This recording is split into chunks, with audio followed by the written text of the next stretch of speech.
Darles en esta mañana, a nombre de quienes conformamos la sección nacional del Ecuador del Instituto Panamericano de Geografía e Historia, les damos la más cordial, coordinado con el valioso apoyo de los miembros de las 4 comisiones de la sección nacional, Cartografía, Geografía, Historia y Geofísica.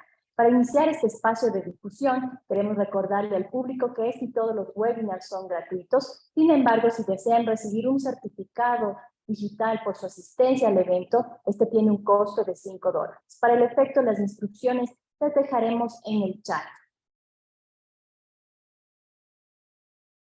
Mi país es el continente de la América, aunque he nacido bajo la línea del Ecuador. Manuela Sáenz. Con motivo del Día Internacional de la Mujer, en que conmemoramos la lucha en pro de la igualdad, la justicia, la paz y el desarrollo para todas las mujeres y niñas, la sección nacional del Ecuador se complace en presentar el webinar El rol de la mujer en la trascendencia histórica ecuatoriana, como un homenaje a las mujeres. La expositora de este interés, la máster Patricia Luna Gaibor. Breve extracto de Patricia Luna. Magíster en docencia universitaria e investigación educativa por la Universidad Nacional de Loja, doctora en Historia del Ecuador por la Universidad Central, licenciada en Ciencias de la Educación, especialidad en Ciencias Sociales de la Universidad Central del Ecuador y miembro de la Comisión de Historia de la Sección Nacional del IPGH. Sin más, estimada Patricia, le damos la más cordial bienvenida a este espacio de difusión. Adelante, bienvenida.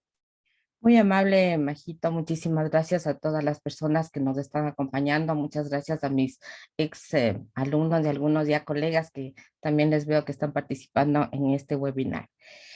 Primero quiero desear un feliz día a todas las mujeres ecuatorianas y del mundo, porque gracias a una reivindicación social, a una lucha, podemos recordar el 8 de marzo como el Día Internacional de la Mujer. Pero deseo empezar esta exposición haciendo un agradecimiento a mi madre, a mis abuelas, a mis tatarabuelas, quienes nos antecedieron y formaron parte de los logros realizados tanto en el siglo XIX como en el siglo XX, ya que con su trabajo diario lograron que se proyecten esos cambios significativos que han sido imprescindibles para que en el momento actual nosotras las mujeres podamos tener todos estos cambios, todas estas maravillas que ahora gozamos y que muchas ocasiones yo les digo a mis estudiantes que lo que ahora tenemos nosotros es gracias a ese trabajo tenaz de cada una de ellas, ya que el legado que ellas nos dejaron, en la actualidad nosotros tenemos que también dejar ese legado a quienes, a nuestras hijas, a nuestras nietas, quienes tienen que continuar con este proceso. Un proceso arduo, un proceso diario, cotidiano, y que por obvias razones nosotros tenemos que luchar para que continúe estos cambios. Pero una lucha no de los contrarios, sino una lucha de unión en donde el respeto sea mutuo entre el hombre y la mujer. También nosotros sabemos muy bien que nuestro país, lo que ahora se llama el Ecuador, antes formaba parte de este gran Aviala. Y por eso nosotros tenemos que ir tomando en consideración que debemos recordar esa memoria histórica de ese rol que siempre ha tenido la mujer desde sus inicios de una de las culturas más importantes que nosotros tenemos en el Ecuador, como es de Valdivia. Valdivia, sabemos muy bien que es una de las primeras culturas que nos deja un legado muy importante a nosotros las mujeres, ya que encontramos tanto en su cerámica, como también en algunas ocasiones nosotros, los arqueólogos han encontrado vestigios de figuras de mujeres, y por eso nos hace pensar en una sociedad matriarcal o también conocida como la ginecocracia, en donde ellas asumen ese rol por ser las mujeres las que observamos, las que comenzamos a percibir los cambios que se dan en la naturaleza. Y también observamos cómo poco a poco lo que ellas recolectaban pueden ser sembradas y de la madre tierra van a salir estos productos. De esa manera comienza a ver esa dualidad entre la Pachamama y también nosotras las mujeres. Entonces, hablamos de miles de años de antigüedad. Luego, para no irnos tan lejos, un vestigio arqueológico que está aquí en la ciudad de Quito, y que ojalá que todos podamos en algún momento visitarlo, va a ser Rumipamba. Aquí en Rumipamba se encuentra una de las cocinas, una de las tulpas, uno de los fogones más antiguos, en donde nosotros podemos recrear que la mujer está, después de haber realizado todas sus actividades del diario vivir, como es el sembrar, cosechar, cuidar las plantas, cuidar los animales, tener esa materia prima para poder realizar su trabajo y eso ayudar con la formación de esa familia. Y frente y junto a esa tulpa, tal vez haciendo unas tortillas y todos compartiendo ese conocimiento, ese diario vivir, esas canciones que estas mujeres le hacían junto con su familia. Es muy importante dar esa reivindicación de que esas tareas domésticas, que ese trabajo diario y continuo son lo que sirven para esa trascendencia de la historia del ser humano, ¿sí? Luego vamos nosotros a encontrar cómo en un momento este Quito, que muchos historiadores señalan como el reino de Quito, va a tener esta conquista inca. Y con la conquista inca, ellos van a venir y nos imponen una nueva religión, un nuevo dialecto, y la gente de aquí también va a ayudar con sus conocimientos que ya tenían de esta tierra.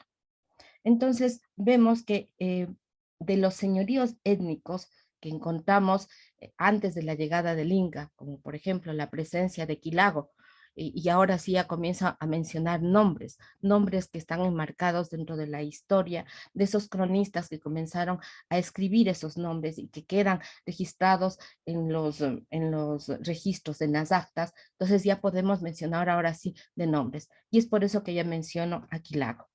Quilago, una de las mujeres que va a servir para tener una una defensa de Quito contra el invasor inca. Pero poco a poco va cediendo y vemos que las alianzas matrimoniales, las alianzas que se van dando para poder no seguir en la guerra, se van dando aquí en el territorio que ahora conocemos como Ecuador. Y viene ahora sí la presencia de una nueva figura, que va a ser las famosas mamas, ¿no? La mama Oglio, y que ella es la historia de los incas. Con ella empieza los incas. Entonces vemos que durante esta época precolombina, el hombre y la mujer van a estar al mismo tiempo, al mismo nivel. No se va a hablar de esa jerarquización. Tal vez sí en esta división natural del trabajo, en donde las actividades son propias del hombre, las actividades son propias de la mujer, pero el momento de compartir, el momento de estar todos juntos, pues estamos en esa vivencia, en esa cotidianidad. Luego vemos que en la colonia van a aparecer en esta época ya de la conquista las casicas. Un nombre tan extraordinario, un nombre que a uno le llama mucho la atención, el poder ver que estas mujeres, estas casicas, van a tener una vida muy importante dentro del ámbito político, económico y social en la época conocida como la colonia. Pero antes de hablar de lleno de estas mujeres, de estas casicas, vamos a ver que estas mujeres, estas famosas casicas, eh, son propias de aquí, son nativas de aquí. Pero también vamos a señalar que en esta época de la conquista vienen, junto con el conquistador español, vienen mujeres blancas, ¿sí? Y vamos a hablar que existe una división racial en esta época. Vamos a hablar, y no es por una manera de decir peyorativamente, ¿no? Pero es como en la historia se les ha ido encasillando a estas cuatro categorías. Tenemos primero a la mujer nativa, a la mujer blanca, a la mujer mestiza y a la mujer negra. Y cada una de ellas tiene un rol importante en el desarrollo de esta sociedad colonial. Es verdad que la trascendencia que los historiadores no les han querido dar, van a ser la trascendencia que ellas van a ir creando y van a ir teniendo protagonismo. Por ejemplo, vamos al caso concreto de las mujeres nativas, de las mal llamadas indias. Ellas, sobre todo las que van a estar dentro de la jerarquía de las hermanas de los incas, van a casarse con el hombre blanco y de eso va a aparecer el mestizaje. Pero ellas van a hacer también esa unión, esa apertura que le van a dar de protección hasta cierto punto al mismo nativo. Y por eso incluso vamos a encontrar que se va a hablar luego de la República de los Blancos y de la República de los Indios. Pero también hablemos de esa mujer blanca que llega acá a la América, a hacer las Américas, ella también. Siempre nos han indicado, ¿no? Que es una mujer que viene toda hermosa, toda con la galantería, etcétera, etcétera. Pero no hablamos de las otras mujeres que tuvieron que venir vestidas de hombres, no ser durante esos 2 o 3 meses de viaje marino en unas condiciones bastante paupérrimas, llegar a este nuevo continente. Y ellas también hacer los mismos oficios que realizaban los hombres. Dichos oficios como, por ejemplo, primero, proteger su vida. Segundo, aprender a utilizar un arma. Tercero, ser enfermeras, ser las cocineras, ser las que dan incluso aliento a la trompa cuando en el momento que se necesita realizar esto, lo van a hacer. Muchas de estas mujeres que vienen de España, vienen de Europa, acá a América, vienen con la intención de mejorar sus condiciones de vida a las que tenían allá. Claro, vienen en calidad de colonizadoras. Unas, como reitero, vienen vestidas de hombre, otras ya vienen como esposas del español conquistador, entonces van a tener un rol bastante distinto. Otras, en cambio, van a venir como monjas para que ayuden a cristianizar a esta tierra, ¿no? Recordemos que ese es uno de las encomiendas que tienen los sacerdotes, venir a cristianizar a estas tierras. Entonces, cada una de ellas, en su propio rol, tienen que realizar distintas actividades. La mujer que viene en calidad de buscar las Américas tiene que buscar su trabajo en distintas formas, desde la protección hasta como ser las amacebadas del español. Luego tenemos la mujer del español conquistador, que ella tiene un rol bastante importante dentro de esa jerarquía social, en donde ella no puede opinar, pero sí puede escuchar lo que hay en las reuniones que existen en la casa de su esposo. Ellas van a tener todo un ámbito de mujeres que le van a ayudar en la crianza de sus hijos, ¿no? Tenemos a las mujeres nativas que van allá en calidad de huasicamas para que ellas puedan ayudar en las labores del hogar. Pero ustedes, reitero, muchas de ellas no saben leer ni escribir, pero en cambio sí saben escuchar y saben discernir en lo que está pasando en ese momento en el mundo. Cómo ellas incluso tienen que sobrevivir a lo que están pasando, las circunstancias que están sucediendo, ese momento que ellas están viviendo. Porque, reitero, muchas veces nosotros nos encanta idealizar, ¿no? Qué bonito en esa época, cómo ellas vivían, en qué circunstancias vivían, pero las condiciones son bastante adversas para la mujer, porque su rol está definido a ser madre, a ser la que cuida a la familia, a ser la que tiene que realizar la costura y sobre todo dedicarse al rezo. Hablábamos de las mujeres que vienen en calidad de monjas y fundan distintos conventos para también poder cristianizar y que las mujeres vayan para allá. Y así encontramos, por ejemplo, el convento de Santa Catalina de Siena, en donde van a ser recogidas las mujeres. Algunas de ellas van a este lugar como el Carmen Bajo y el Carmen Alto, porque a los 16 años la mujer estaba en edad de ser casada, ¿no es cierto? Le casábamos con alguien, ellas no opinaban, a ellas le buscaban el marido por conveniencias sociales, por conveniencias económicas, pero muchas de las mujeres en esa etapa no quieren estar bajo ese yugo, más bien quieren aprender a leer y escribir. Una manera de irse a este ámbito, ven el refugio indicado, lo que va a ser el convento. Algunos les van a llamar a las enterradas vivas, porque entran a los 16 años y de ahí nunca más vuelven a salir. pero sí desde esos conventos ellas pueden escribir, ellas pueden leer, ellas ya tienen un pensamiento que además de las obras pías que ellas realizan, también vamos a encontrar muchos manuscritos en algunos de los conventos, en algunos de los eh, que tenemos aquí en la ciudad de Quito y también en la ciudad de Ibarra. En los últimos años se ha encontrado incluso que hay partituras musicales que han hecho estas monjitas que estando en clausura lo pueden realizar tranquilamente sin tener la presión de la sociedad. Tenemos también a aquellas mujeres que, bueno, se quedan solteras. ¿Y cuál es el rol que ellas van a tener? Uno, el cuidar a sus padres. Entonces, ellas ya está predeterminado su trabajo. Que como te quedaste soltera, pues muy bien, te tienes que dedicar es al oficio de cuidar a tus padres hasta que ellos mueran. Segundo, ser las cuidadoras de los sobrinos, ¿sí? Tercero, que sean las hijas de María, que vayan una vez a la semana o posiblemente todos los días a la iglesia, a que la iglesia esté limpia, arreglada, cuidada y que estén en los rezos del rosario. Entonces vemos cómo esa categorización también dentro de la mujer blanca se va a dar, ¿sí? Luego nosotros vamos a encontrar que existen, como yo les decía hace un momento, las famosas casicas.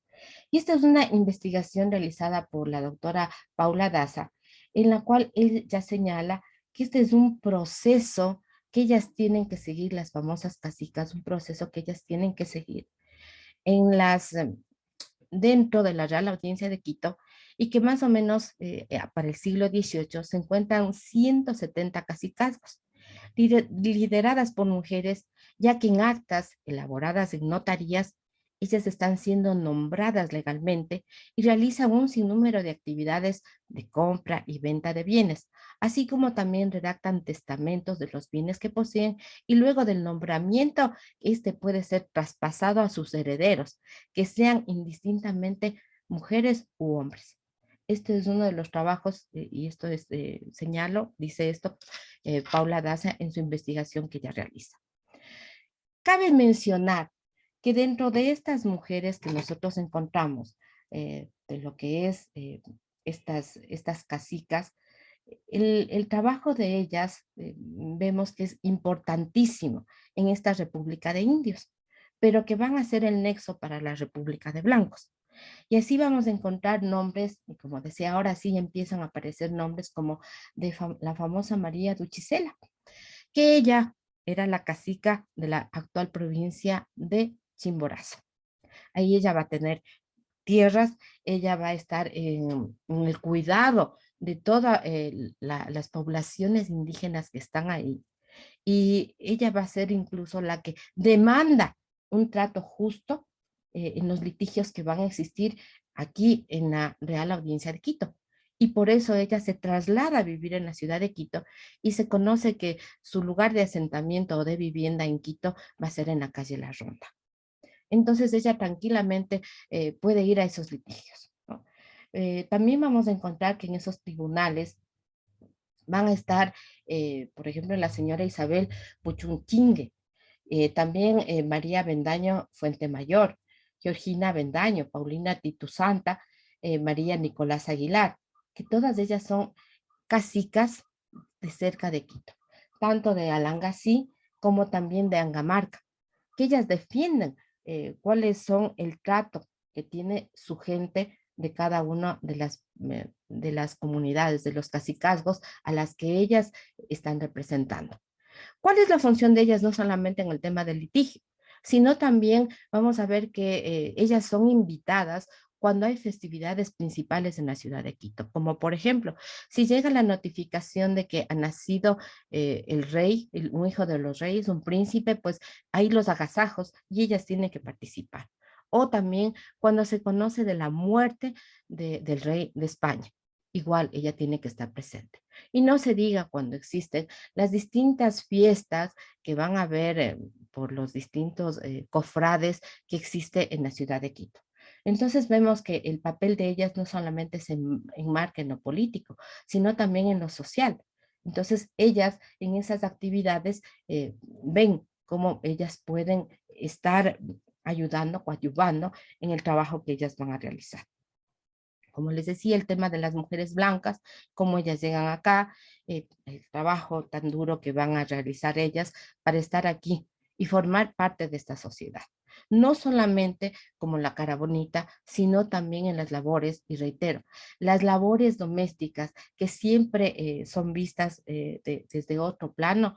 Vemos que esas labores domésticas son fundamentales y siguen siendo fundamentales y seguirán siendo fundamentales para que una sociedad tenga una base, un conocimiento y sobre todo una reivindicación de estas actividades. Porque en muchas ocasiones pensamos que no tienen esa trascendencia cuando nosotros nos damos cuenta que no es así.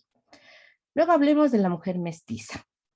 Esa mujer mestiza la encontramos de esa unión, como yo les decía, del blanco conquistador que se va a juntar, se va a casar con la nativa de aquí. Entonces nace ese mestizaje. Y ese mestizaje realmente trae algunas implicaciones, porque la funcionalidad de los hogares de los blancos muchas veces van a estar en las manos de estas mujeres mestizas, porque sabemos muy bien que la vida que ellas tienen que pasar es bastante dura, bastante especial, ya que no son reconocidas ni por los blancos y tampoco por los indios. Entonces ellas tienen que comenzar a tener un rol protagónico y también saber sobrevivir a las circunstancias a las que ellas tienen que vivir. Entonces vemos que en esa sociedad y en el Estado, las condiciones de ellas es de segregación, no son aceptadas por ninguno ni del otro, y vamos a ver que ellas van a tener que buscar una forma de sobrevivir. Y esa forma de sobrevivir va a ser que en muchas ocasiones el blanco, el padre blanco, hace que vaya a trabajar en la casa de su esposa, ¿sí? Y ellas van a ayudar en la crianza de los niños, de sus hermanos, que no van a reconocerle como una hermana en sí. También ustedes vean que el trabajo de estas mestizas va a ser en las chacras. En las chacras van a tener la tarea del cultivo. Recordemos que las casas que ahora tenemos en el centro histórico, va a estar la casa principal y en la parte de atrás está la chacra, en donde ellos ahí van a poder cultivar productos para alimentación diaria, el cuidado de chanchos, de gallinas, etcétera. Eso va a ser lo que cuida esta mujer mestiza. Pero muchas de ellas también van a instalar pulperías. Estas pulperías, lugares que ahora las conocemos como tiendas o supermercados, pero claro, en la dimensión que en ese momento van a ser las pulperías. También vamos a encontrar que eh, muchas ocasiones desde España les quieren decir, bueno, ellas cómo tienen que vestirse, cómo ellas tienen que, cómo ellas tienen que portarse.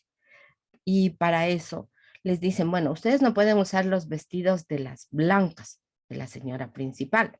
Usted no puede vestirse como indígena, porque tampoco es indígena. Y ahí viene un cuestionamiento muy grande que se les va a realizar. Van a preguntar, bueno, ¿y entonces cómo nos tenemos que vestir nosotros? Si no nos dejan que nosotros nos vistamos como ellos piensan que debería ser la forma lógica de vestirnos. Aquí puse unas representaciones como por ejemplo de cómo es la yapanga, ¿no? Que le van a dar ese calificativo. Porque sí recordemos que a las mujeres todo el tiempo, durante toda la historia de la humanidad, nos van a poner distintos adjetivos calificativos para poder irnos ubicando en donde nosotros tenemos que estar encuadradas. Y así tenemos a la yapanga. Tenemos famoso retrato hecho por Vicente Albán en el año de 1783. E incluso se dice que el que se inspiró en la Virgen de Quinto, de Garda, va a inspirarse en la misma Yapanga, porque es una mujer libre, porque es una mujer que le gusta el baile y por eso muchas ocasiones a nuestra Virgen Alada le van a conocer como la Virgen la bailarina, ¿no? Y en el caso, como les decía a ustedes, cuando llega un decreto desde España en donde les dicen que cómo es lo que tienen que ellas vestirse. Y va a salir la representación, una mujer que no está de acuerdo a estas nuevas implantaciones que vienen desde España. Y les pregunta a Ana Peralta, bueno, ¿y cómo nosotros tenemos que vestirnos? es en el año de esta cédula de 1752.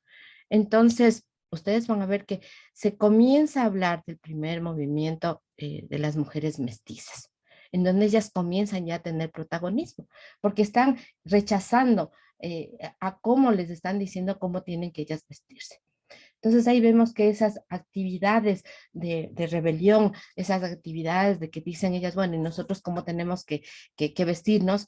¿Qué actividad económica tenemos que realizar? Porque también les juzgan que ellas tengan una pulpería. Dicen, no, esas actividades son de hombres, no son de mujeres.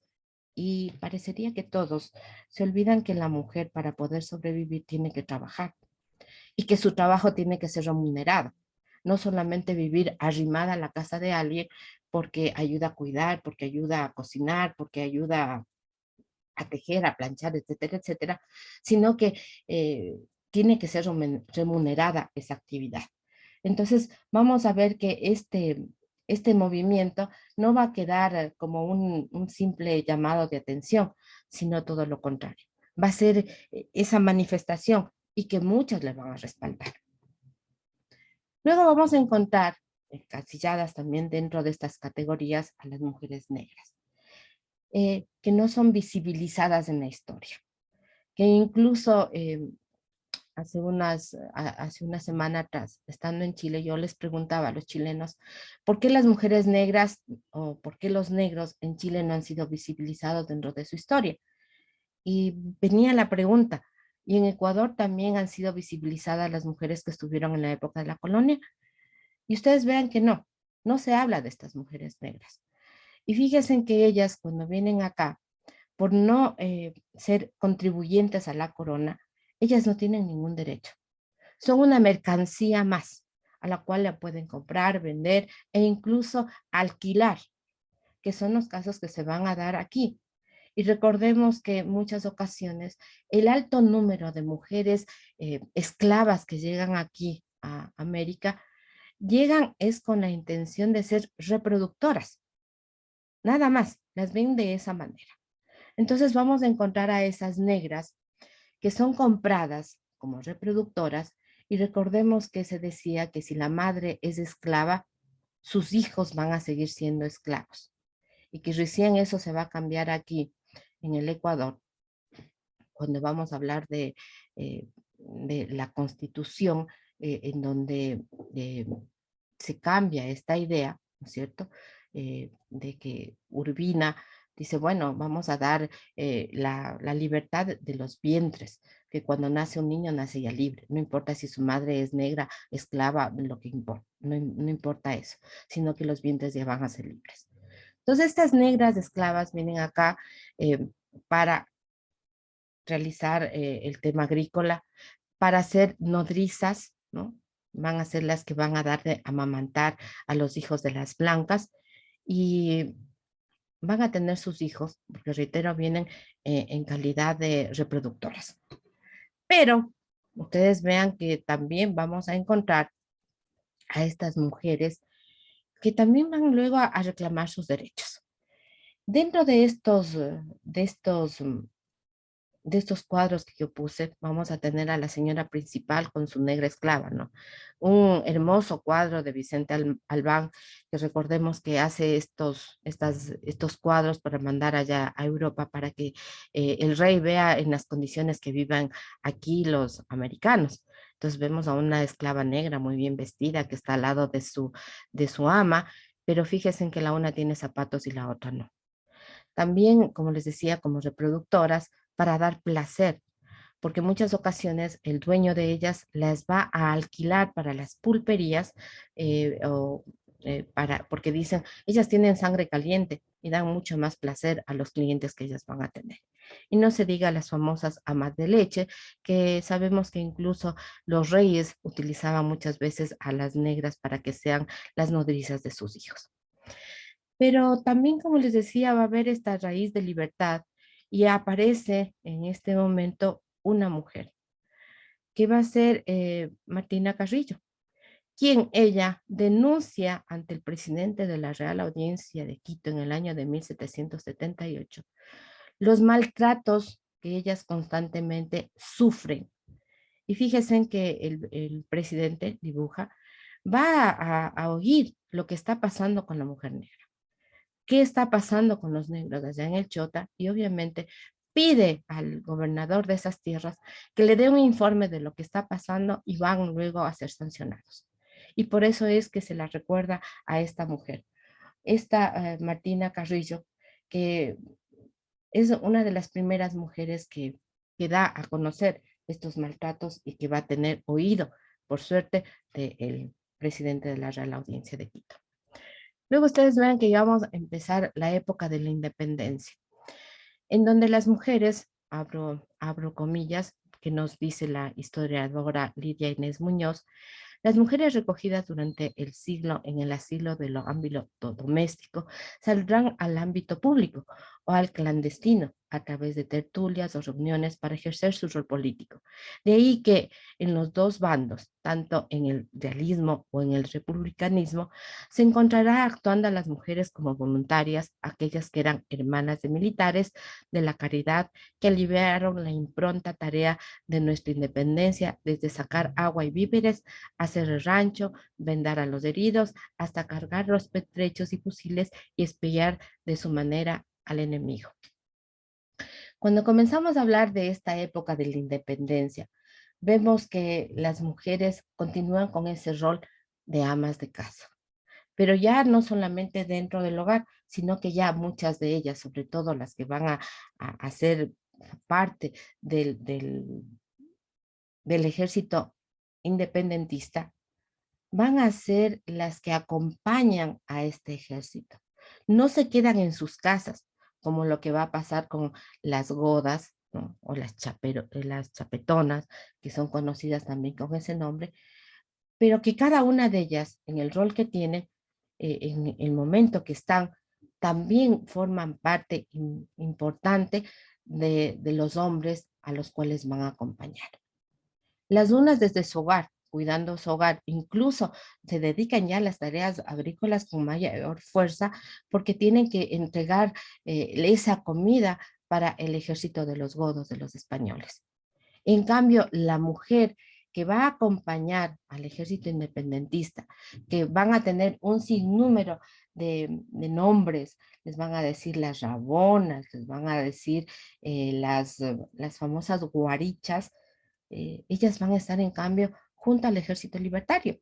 Y conocemos que muchas de ellas incluso van a tomar los fusiles, van a tomar las armas en defensa del ideal que ellas persiguen, que va a ser el liberarse del yugo español. Entonces, en esta época de la independencia tenemos tanto a la mujer del campo, a la mujer mestiza, a la mujer blanca, que forman parte de este rol independentista.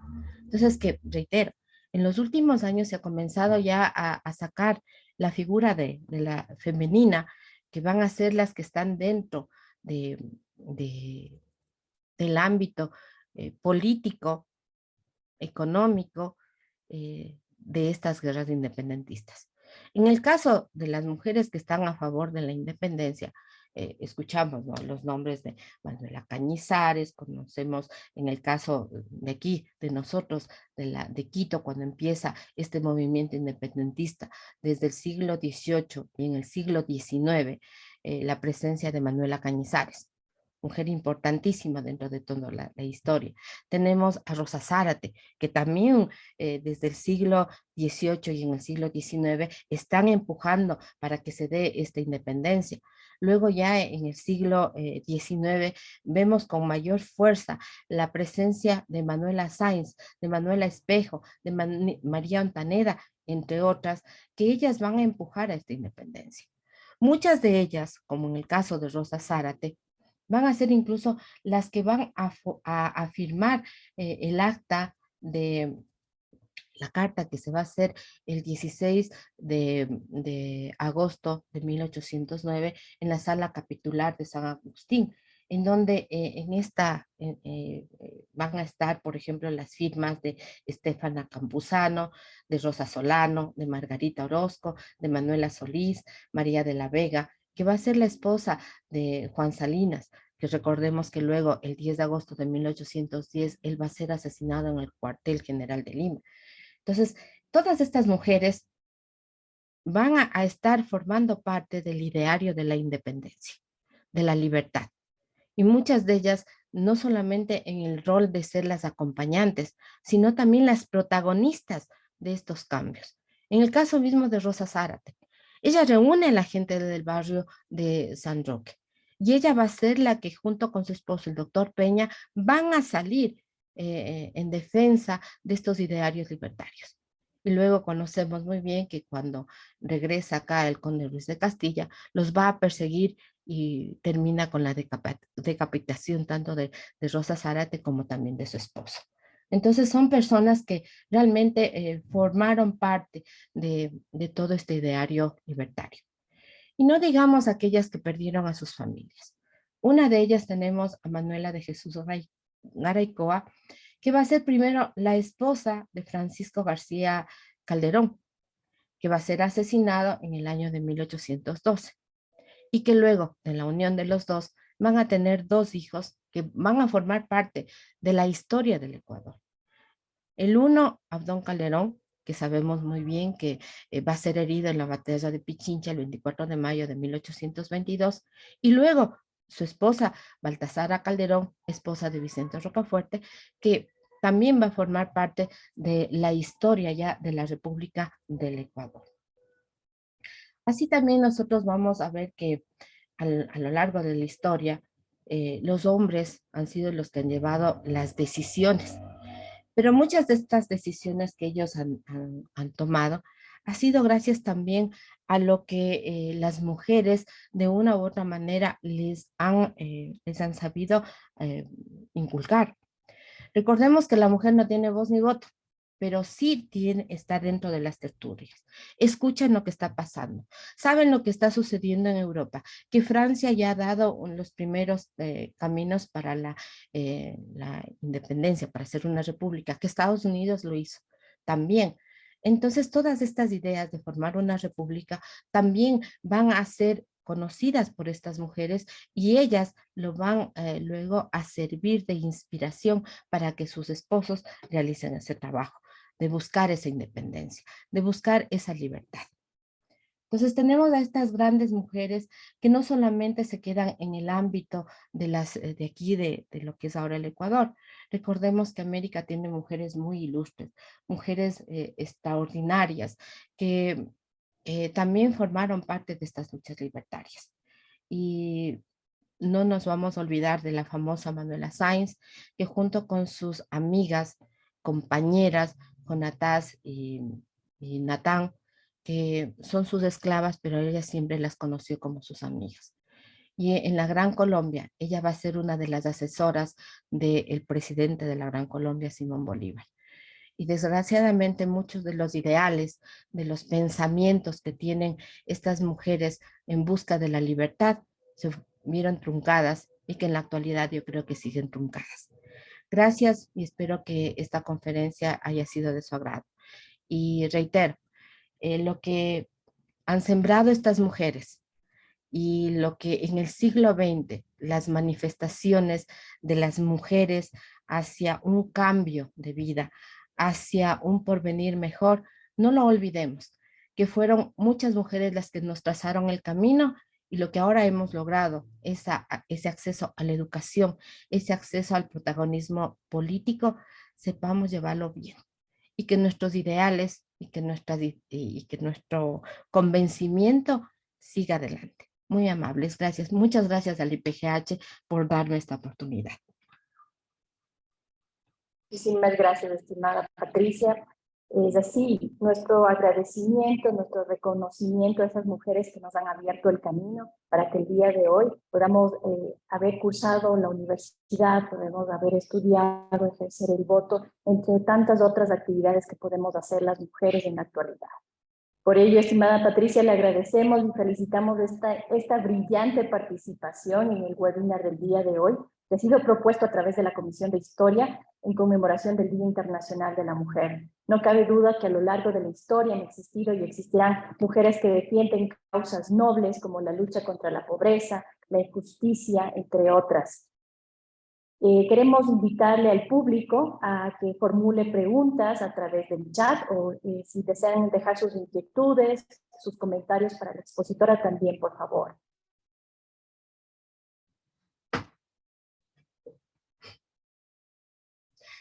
Majita, tal vez una situación que siempre a mí me queda con esas ganas de conversar más, ¿no?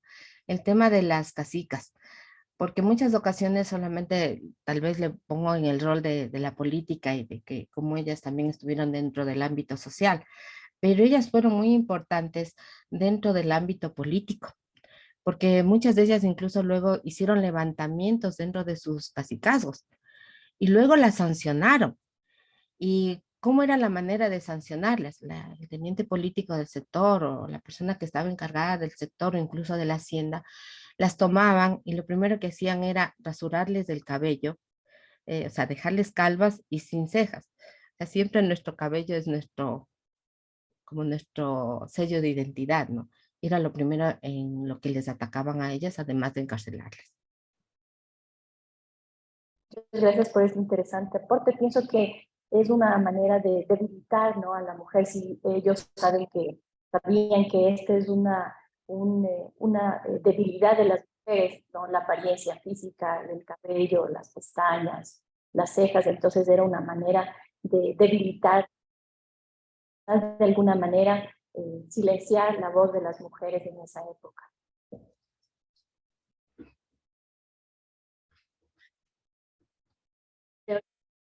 Ha inspirado con esta breve extracto sobre algunas mujeres ecuatorianas que nos han inspirado a luchar desde diferentes ámbitos en los que nos desenvolvemos en el día a día. Mujeres valiosas tanto por lo que hicieron como por lo que dijeron. En el chat tenemos varias felicitaciones y agradecimientos por su brillante exposición del día de hoy, querida Patricia. No sé si quiere comentar algo adicional para ir cerrando. Pienso que la gente en este momento no quiere hacer quizás algún comentario. Todas le felicitan, agradecen por la interesante y brillante exposición del día de hoy. La verdad es que María José a mí me quedó con las ganas de continuar la época republicana, porque en la época republicana realmente nosotras tenemos muchísimo protagonismo y ya existen muchos más documentos en donde ya se habla de nombres y apellidos de mujeres, ¿no? Y que, por ejemplo, en la época, como yo decía, ya de la República tenemos a Baltasara Calderón, que muy poco se habla de ella, pero que ella tuvo una importancia con la presidencia de Vicente Rocafuerte, que siendo primos se casan y cosas de esas, ¿no? Que va a ser como algo natural que existe en ese momento, el casarse entre parientes. También, por ejemplo, ya cuando en el siglo XX tenemos a mujeres destacadas como la señorita Isabel Robalino, la primera mujer abogado y que además de eso va a formar parte de los sindicatos. Tenemos a Matilde Hidalgo, que la primera mujer médico y que frente a todas las vicisitudes ella puede salir adelante y es la primera mujer médico y luego también la primera que va a votar. Entonces, en muchas circunstancias, la mujer ecuatoriana es pionera en muchas actividades que realiza, no solamente en América, sino en el mundo. Entonces sí hay que destacar todo eso, ¿no? En la actualidad tenemos mujeres brillantes que forman parte de la medicina, forman parte del arte, forman parte de la cultura. Eh, el día de ayer hablaba con un exalumno y me dice que va a hacer un trabajo de investigación sobre las mujeres pintoras del siglo XX. Y yo le decía, ¿por qué no haces también anteriormente? Por ejemplo, la misma Isabel de Resueta, hija de Miguel de Santiago, que también va a ser una pintora extraordinaria que casi nadie conoce de ella. Entonces, reitero, en el tintero han quedado el nombre de muchísimas mujeres que son pioneras en muchas cosas y que fueron las que nos abrieron el camino para los derechos que tenemos en la actualidad. Falta muchos derechos que las mujeres debemos tener, es verdad, pero lo que se ha conquistado ha sido a sangre y fuego. Y no es que quiero incitar a eso, ¿no? Porque ahora tenemos algo muy poderoso que es la palabra. Y la palabra es la que nos puede ayudar a formar a mejor a la gente. Y saber conversar y escuchar. Gracias, Majito. Puesto con mucho gusto, Patricia. Como usted mencionó, esta época republicana es muy importante.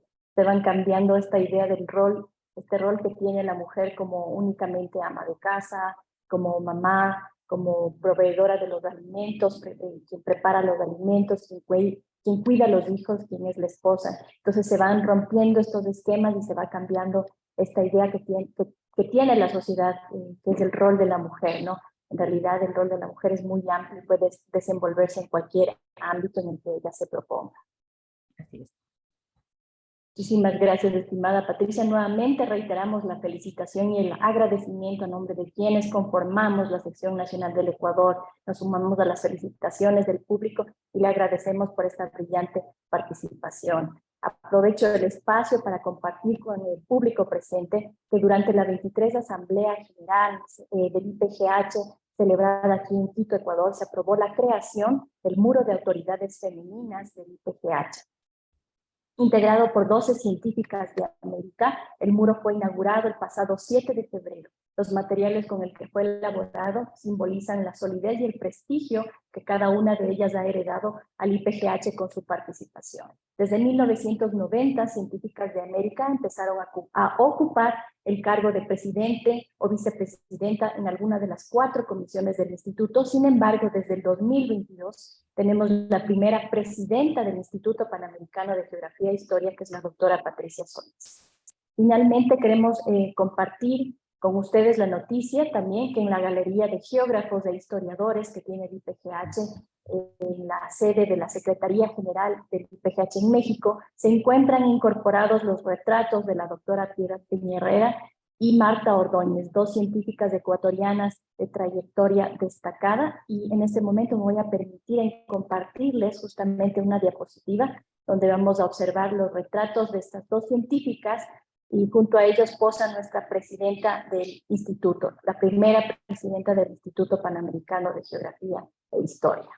Entonces es un gusto y un honor compartir con ustedes y que nuestra presidenta se tomó estas fotografías junto a los retratos de estas 2 científicas ecuatorianas que ahora reposan estos retratos en la Galería de Historiadores y Geógrafos de América del Instituto Panamericano de Geografía e Historia. Con esto nos despedimos, agradeciéndoles por su participación, por su asistencia el día de hoy y sobre todo usted, Patricia, por esta brillante exposición en el webinar del día de hoy. Muchísimas gracias. Invitamos al público que nos está acompañando, que nos visualiza a través de Facebook y de YouTube, a que nos siga a través de las redes sociales y se suscriba al boletín, al boletín de noticias. Muchísimas gracias y con eso cerramos el webinar del día de hoy. Gracias, buen día.